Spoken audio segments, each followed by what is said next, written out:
This story is titled, I Bought My Wife's Family House. Then she sided with her entitled mother. I kicked them both out of life, and now they are left with nothing. Hey everyone! Before we jump into today's video, I need your help. We've noticed the channel is losing some traction, and subscribing is one of the best ways you can support us.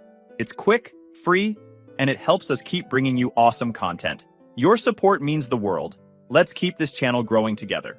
Thanks so much. Now let's start the video. Hey Reddit, let me introduce myself. I'm Ethan, 36 male, a self-made millionaire living in Dallas, Texas. My life hasn't exactly been a walk in the park. Every dollar I have was earned through sweat, sacrifices, and more late nights than I can count. I built my real estate empire from scratch, starting with just a single duplex that I bought with a small loan and big dream. Over the years, I turned that little investment into a thriving business, proving to myself and everyone else that I didn't need handouts or shortcuts to succeed. So, when I met Lisa, 33 female, I thought I'd finally found someone who got me. Someone who wasn't all about my money or status. She came across as genuine, down-to-earth, and sweet, the total opposite of her mother, Carol.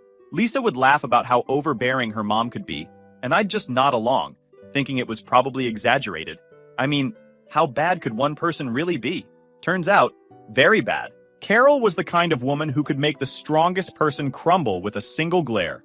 She had this uncanny ability to dominate every conversation, and if you disagreed with her, you might as well have committed a felony. She didn't just have opinions, she had mandates. Growing up, Lisa had no say in anything. Carol dictated her wardrobe, chose her friends, and even decided which college she'd attend. It wasn't guidance, it was a dictatorship. At first, Lisa seemed to have shaken off her mom's grip. She was independent, funny, and had her own dreams. But it didn't take long to see that Carol still had a leash on her, even if it wasn't as obvious anymore. Every big decision Lisa made came with an unspoken condition, Carol's approval. It drove me insane, but I kept my mouth shut because, well, I loved Lisa. When we got engaged, though, that's when the power struggle with Carol really began. She didn't just offer suggestions for the wedding, she tried to run the whole damn thing. From the flower arrangements to the guest list, she wanted her fingerprints on everything. The final straw? She tried to veto our choice of venue because it didn't have the charm she envisioned. I had to draw the line. This is our wedding, not yours, I told her, my voice firm but polite. She acted like I'd just stolen her firstborn child. The waterworks started, and she dramatically accused me of tearing the family apart. Of course, Lisa begged me to compromise. It's just one day, she said. Can't you let her feel included? Fine. I caved, but only to an extent. I let Carol pick a few minor details, like the table centerpieces and the dessert menu, but I held my ground on the big stuff.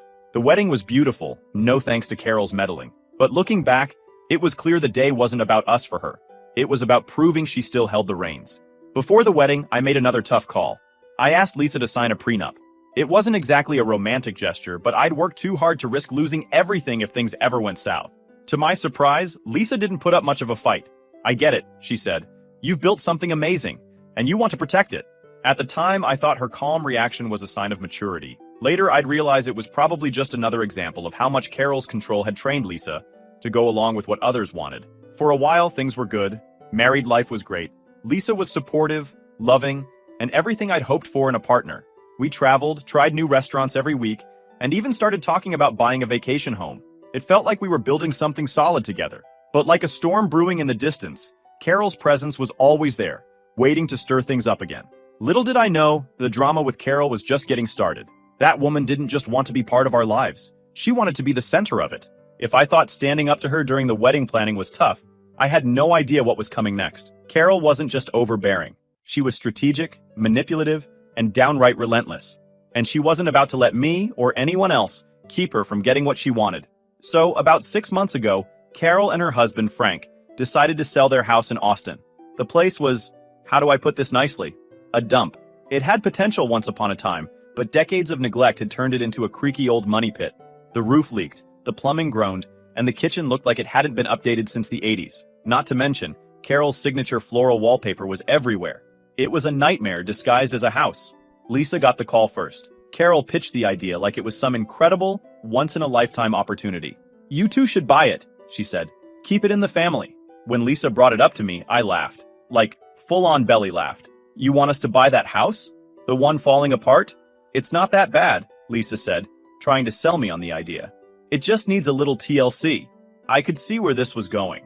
Carol had planted the seed, and now Lisa was watering it. But I wasn't biting. Babe, that house needs more than TLC. It needs an exorcism and probably a bulldozer. Lisa didn't let up, though. She kept throwing out reasons we should buy it. It's where I grew up, she said. We'd get a great deal since it's family. Carol even went as far as to suggest we could turn it into a rental property, saying it'd be a smart investment. The woman was relentless. I finally told Lisa, let's run the numbers. I wasn't about to make a decision based on nostalgia or guilt trips. So I sat down with a contractor friend to estimate the repairs. The verdict? It'd take at least $150,000 to bring the place up to code. Add that to Carol's asking price of $450,000, and we'd be sinking $600,000 into a house that probably wouldn't be worth half that. I showed Lisa the math. This isn't a great deal, I said. This is financial suicide. But Carol wasn't done. She pulled out all the stops, going full-on emotional. She told Lisa she'd always dreamed of keeping the house in the family, that selling it to a stranger would break her heart. She even threw in some crocodile tears for good measure. Lisa, being the soft-hearted person she is, caved under the pressure. I didn't want to fight with my wife, so I reluctantly agreed. Fine, I said. We'll buy it. As long as I am able to afford whatever my wife wants, why not? Big mistake. Huge. The deal went through, and we officially became the proud owners of Carol and Frank's old house. Or as I like to call it, the money pit. Carol, of course, wasted no time patting herself on the back. You're doing the right thing, she said, smiling like she'd just solved world hunger. This house has so many memories. Yeah, memories of bad decisions and overpriced repairs. The problem started almost immediately. First, we discovered mold in the basement. Every time I turned around, there was a new issue popping up.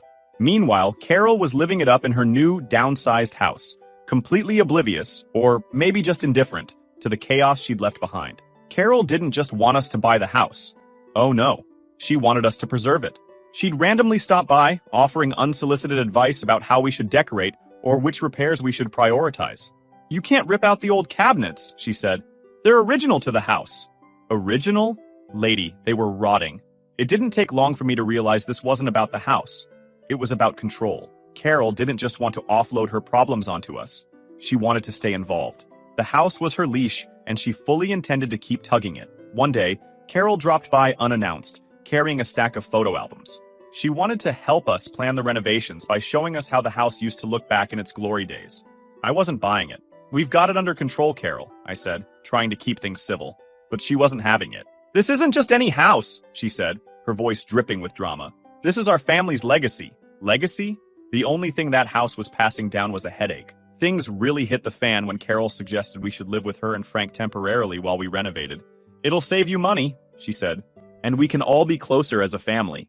I nearly choked on my coffee. Closer as a family? I said. Carol, we just bought your house. Isn't that close enough? Lisa, to her credit, didn't seem thrilled about the idea either. But Carol had a way of wearing people down. She'd keep poking and prodding until you finally gave in, just to make her stop. Around this time, Frank started acting weird. He'd call me, asking how the renovations were going or if we needed any help. At first, I thought he was just being friendly, but there was something off about his tone. It felt like he was fishing for information. I brushed it off, thinking maybe he was just trying to stay involved, since Carol was so invested in the house. Little did I know, Frank had a secret, one that would blow this whole thing wide open. Looking back, I can't believe I let it get this far. But when you're dealing with someone as entitled as Carol, it's easy to get caught up in their web. She knew exactly which buttons to push, and she played Lisa like a violin. I wanted to believe we could make it work, that buying the house was just a bump in the road. But deep down, I knew better. The house wasn't just a bad investment. It was a Trojan horse, and inside was Carol's grand plan to take over our lives. Once we moved into the house, I thought the worst of the drama was behind us. Sure, the place was a disaster, but I figured with time, effort, and a lot of money, we'd eventually turn it into something livable. What I didn't count on was Carol refusing to let go of her death grip on the property, or us. It started small, like most nightmare scenarios do. One afternoon, I came home from a long day at work to find the living room rearranged. The couch, which I distinctly remembered being against the far wall that morning, was now angled awkwardly toward the fireplace. A few throw pillows I didn't recognize had magically appeared as well. "Did you move the furniture?" I asked Lisa. She looked up from her phone, confused. "What? Number?" We both shrugged it off. I mean, maybe Lisa had moved it and forgot, Or maybe I was losing my mind. It wasn't worth making a big deal over. But then it happened again. And again. The coffee table was shifted to a weird spot, kitchen chairs were swapped around, and little things would disappear. Like my favorite travel mug. It wasn't just furniture either. One time, the bathroom sink was left running full blast, and I swore up and down I hadn't touched it. "Lisa, seriously," I said, after the third or fourth incident. "Are you sure you're not messing with me? Because if you are, it's not funny." She rolled her eyes. "Ethan, I have better things to do than play musical chairs with the furniture?" At this point, I was starting to get paranoid. Something felt off, but I couldn't put my finger on it. It wasn't until one particularly hot afternoon that the truth finally hit me in the face. Literally. I walked into the house and was immediately greeted by the overpowering scent of Carol's perfume. That sickly floral stench she practically bathed in. It was unmistakable. "Lisa," I said, trying to keep my cool. "Did your mom stop by today?" She frowned, clearly annoyed by my question. "No, why would she?" I didn't push it, but my gut told me otherwise. Carol was here. I just didn't know how or when. But I was determined to find out. The next weekend, while Lisa was out running errands, I installed security cameras around the house. I didn't tell her. I knew she'd call me paranoid and blow it off. But I needed proof, something concrete to confirm I wasn't imagining things. Sure enough, the cameras paid off. The very next week, I got a notification on my phone while I was at work. There she was, clear as day. Carol, in all her nosy glory, letting herself in with a key. She waltzed around like she owned the place, snooping through drawers, moving stuff around, and even tossing out a couple of my things that apparently didn't meet her standards. She didn't just visit, she acted like the house was still hers. I was furious. When I got home that night, I confronted Lisa with the footage. "Look at this," I said, shoving my phone in her face. "Your mom's been breaking into our house. She's throwing my stuff out. This is insane." Lisa watched the video, her face a mix of shock and discomfort. But instead of siding with me, she said, "She's not breaking in. She's just visiting. She probably misses the house." "Misses the house?" I exploded. "Lisa, she's snooping through our drawers and tossing my things like it's a yard sale. This isn't normal." Lisa defended her mom as usual. "She's not doing any harm. She's just having a hard time letting go." I couldn't believe what I was hearing. Carol had crossed every boundary imaginable. And Lisa was acting like I was the crazy one for being upset. But I wasn't about to let it slide. I told Lisa, point blank, "If she steps foot in this house again without our permission, I'm calling the cops." Of course, Lisa ran straight to Carol with this. And you can imagine how that went. Carol called me the next day, sobbing hysterically. She accused me of being disrespectful and heartless, claiming I was ruining her memories. Apparently, changing the locks was akin to stabbing her in the back. I didn't care. I wasn't about to let her keep treating our home like her personal playground. That's when Carol went nuclear. She started spreading rumors to family members, saying I was trying to cut her out of Lisa's life and destroying her legacy. She even called Lisa multiple times a day, crying about how she felt betrayed. And of course, Lisa fell for it. Again. "Maybe we could give her a key," Lisa suggested one night, like it was the most reasonable thing in the world. "Just for emergencies." "Absolutely not," I said, my patience hanging by a thread. "She's already proven she can't respect boundaries. This is our house now, Lisa, not hers." One night, Carol showed up at the house, banging on the door and demanding to be let in. I refused. She screamed at me through the door, calling me every name in the book. I stood my ground, but the whole neighborhood probably heard the commotion. Later, Lisa tried to play peacemaker. "She's just upset," she said. "You know how emotional she gets. Upset doesn't give her the right to barge in and throw a tantrum," I shot back. "If you won't set boundaries with her, I will." From then on, the house felt more like a battleground than a home. I was constantly looking over my shoulder, wondering what Carol's next move would be. She wasn't just invading our space. She was testing the limits, seeing how far she could push before I snapped. And let me tell you, I was close. Very close. By the time Frank called me to talk, I was already at my wit's end. Between Carol's uninvited visits, her dramatic meltdowns, and Lisa's constant defense of her. So when Frank suggested meeting for coffee, I honestly didn't expect much. Frank was usually quiet, the kind of guy who nodded along to Carol's rants and kept his head down. I thought maybe he wanted to smooth things over, but I wasn't prepared for what he told me. We met at a little diner near my office. Frank was already sitting in a booth when I walked in, nursing a black coffee and looking more stressed than I'd ever seen him. The man wasn't exactly a picture of health, but that day, he looked downright haggard. He motioned for me to sit down, and I could tell he wasn't there to exchange pleasantries. "Ethan," he started, leaning in like we were about to discuss classified information. There's something you need to know about Carol. Now, I wasn't exactly Carol's biggest fan, but hearing Frank say it out loud was unsettling. He glanced around the diner like he was worried someone might overhear, then dropped the bomb. Carol's been planning this for months, he said. Selling you the house was part of her plan. I stared at him, trying to process what he was saying. What plan? I asked. What are you talking about? Frank sighed and rubbed his temples, like this was physically painful for him. She wanted you to buy the house, get overwhelmed with the repairs, and sell it back to us. Then she'd push for you and Lisa to move in with us. I blinked, stunned. Wait, what? Why the hell would she want that? She wants control, Frank admitted, looking ashamed. She's always wanted control. Over Lisa. Over everything. For a moment, I didn't say anything. I just sat there, letting the words sink in. Carol's antics had always been overbearing. But this was next-level manipulation. She wasn't just meddling. She was scheming, playing some long con to insert herself permanently into our lives. Frank must have taken my silence the wrong way, because he quickly added, I didn't agree with it, Ethan. I told her it was a bad idea. But you know how she is. She doesn't listen to anyone. I let out a bitter laugh. Yeah, no kidding. Then Frank slid an envelope across the table. Inside was a check for $20,000. I know you've paid much more to renovate the house, but this is all I could pull together. This is my way of making it right, he said.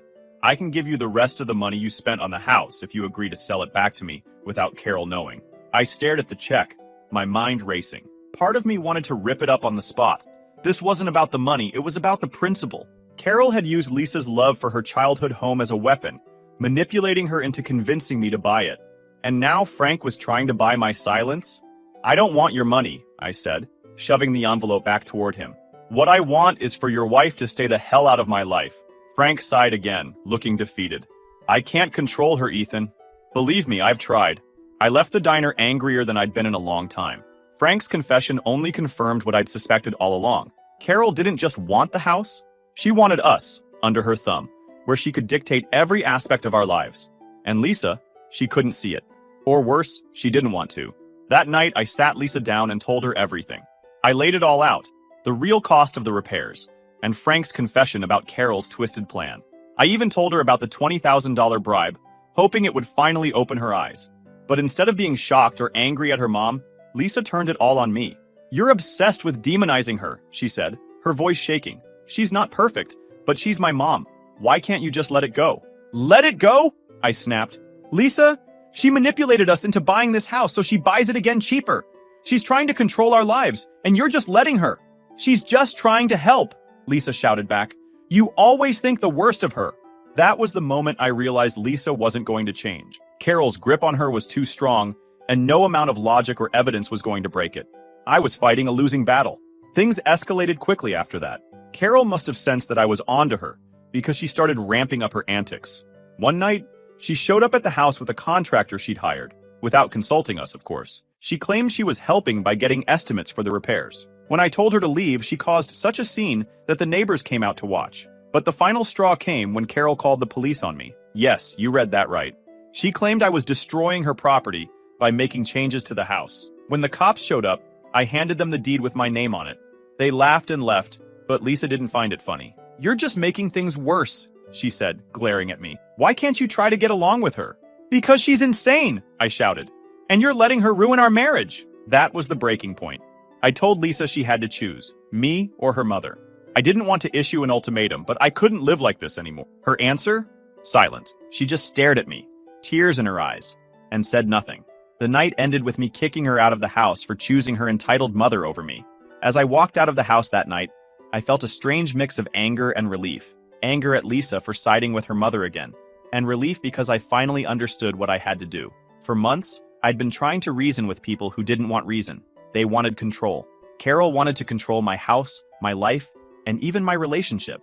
And Lisa, she couldn't, or wouldn't, see it. I preferred staying at a hotel that night.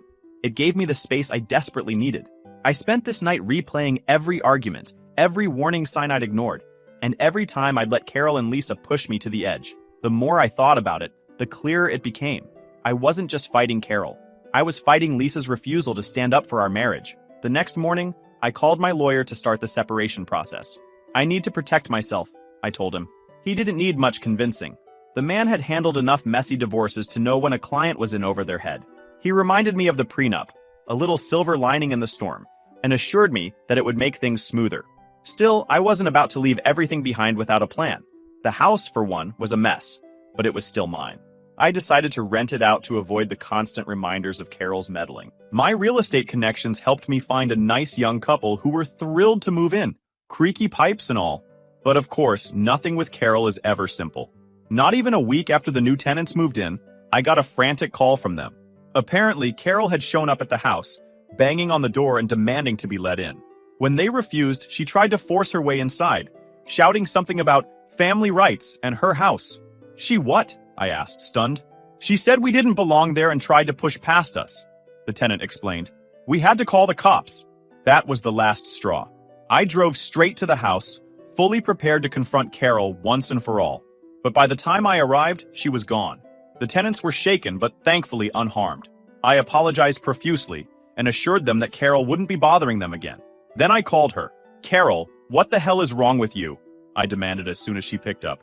Excuse me? She said, her tone dripping with fake innocence. You know exactly what I'm talking about. You showed up at my house, and tried to force your way in. Are you out of your mind? That's my family home, she snapped. I have every right to be there. No, you don't, I shot back. You sold it to me. It's mine now. Stay the hell away from my property or I'll press charges. Carol let out a dramatic gasp like I just insulted her entire lineage. You wouldn't dare. Try me, I said, hanging up before she could respond. I thought that would be the end of it, but of course Carol had to escalate things. A few days later, I got served with a notice. She was suing me. Her claim? That I'd violated the terms of the sale by renting out the house. Never mind that there were no such terms in the contract. This was pure spite. Carol wanted to make my life as miserable as possible. I forwarded the notice to my lawyer, who assured me it was baseless. She doesn't have a leg to stand on, he said. She's just trying to intimidate you. Meanwhile, Lisa was still living with Carol. And from what I heard, it wasn't exactly sunshine and rainbows. Friends who kept in touch with her told me she seemed miserable. Apparently, Carol's controlling nature was even worse when they shared a roof. Lisa had quit her job to help out at home, which basically meant running errands for Carol and listening to her complaints all day. At first, I felt a twinge of pity, but then I remembered all the times Lisa had chosen her mother over me, all the excuses she'd made, and all the nights I'd spent wondering if I was the crazy one. Pity turned into vindication. She'd made her choice, and now she was living with the consequences. The lawsuit, thankfully, went nowhere. My lawyer filed a motion to dismiss, and the judge saw through Carol's nonsense immediately. This is clearly a frivolous case, the judge said, barely concealing his irritation. Carol's smug expression melted into pure embarrassment as the ruling came down. She was ordered to pay my legal fees, which only added insult to injury. But the best part? The tenants stayed. They loved the house, quirks and all, and had no intention of leaving. Every time Carol tried to meddle, they called the cops, who were more than happy to remind her that she had no claim to the property. Eventually, even Carol had to give up. Lisa, however, wasn't done. About a month after the lawsuit fiasco, she called me. Her voice was shaky, almost desperate. Ethan, can we talk? I hesitated but agreed to meet her for coffee. When I saw her, she looked different, tired, defeated, like the weight of living with Carol had finally crushed her spirit. I made a mistake, she said, her eyes welling up with tears. I should have stood up for you, for us. It was the apology I'd been waiting for, but it didn't feel as satisfying as I'd imagined. Maybe because it was too late.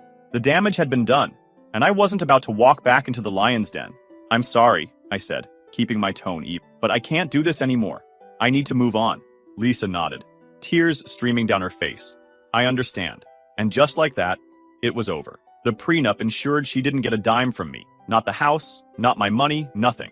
Carol's grand plan had backfired spectacularly. Instead of controlling me, she ended up stuck with Lisa,